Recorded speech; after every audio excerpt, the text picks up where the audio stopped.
A measure of central tendency is an important concept in statistics. So we are interested in where the center of a distribution lies. For that, we use this parameter.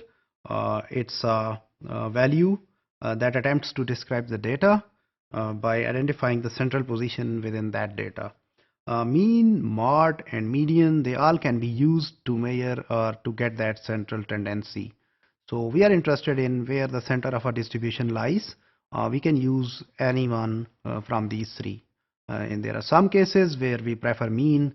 There are some situations we try to go with the mode, and there are some situations which are good where we can use the median. So all of them, they are actually they can be used as a measure for this central tendency. We have already seen that a mean is an average of the numbers. So we take all those numbers, we sum them and divide it by the total number. So that gives us the mean. We know that population mean is represented by Greek letters, whereas sample mean can be an English letter with a bar sign on it. Median is the middlemost value when the data are ordered. So we take the data, we sort it, and we order it, and then we get the middlemost value. And it divides actually the data into two halves. So there is an lower 50% and there is an upper 50%. So the middlemost value. But here lies the situation, guys. So if we have these odd numbers, like we have 11 numbers, so it can be exactly the middle value can be the sixth. What about if we have 10 numbers?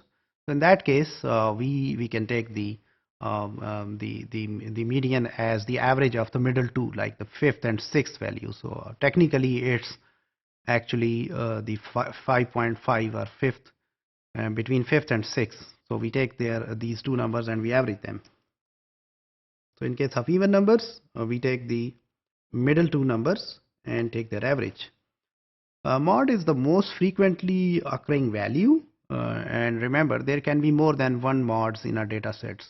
So if we talk about distributions, if we talk about the normal distributions, so the mod is where we have that peak in the middle. So that is the value which is most frequently occurring. So the height of that distribution is determined by the mod.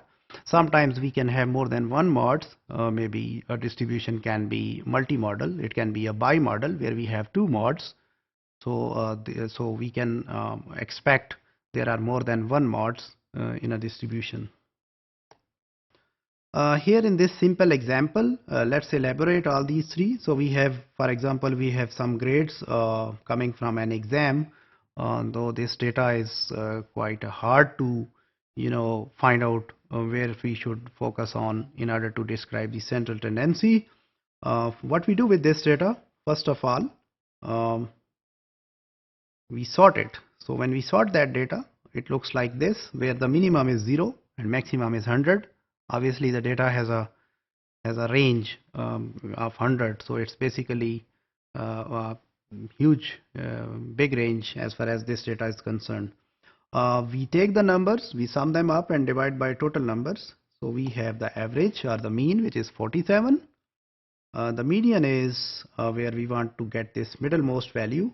So let's see how many total numbers we have. So we have 1, 2, 3, 4, 5, 6, 7, 8, 9, 10 and 11 numbers. So is it odd or even? Obviously it's odd, so we can go and pick the middlemost value. So that is our median, which is 60 in this case.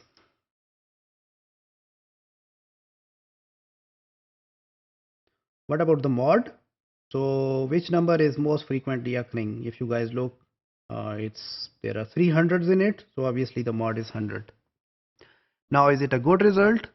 Seems like a bad result, or seems like we have, a huge markation where we have 3 students performing very well. So what about if we talk about mod and we present it as a measure of central tendency? Is it good? Is everybody taking 100? No, so we cannot use that. So in this case we cannot use mod. What about median? Since the middlemost value is 60, so there are some people which are above that and there are some people below that, so it's exactly in the middle. So obviously we can have split the data into two general classes. So where median is, people are getting score of 60. What about the average or the mean? So mean is obviously, since we have small numbers in it, so that mean is actually skewed towards left, right? So as far as if we look into this data, so mean is 47. So in this example, it's hard to determine where we should exactly find the middle. So if we talk about the result or the performance of the teacher, we can see that there are some people they are performing really bad, and but at the same time there are some people, if you look into the mod, they are performing very good.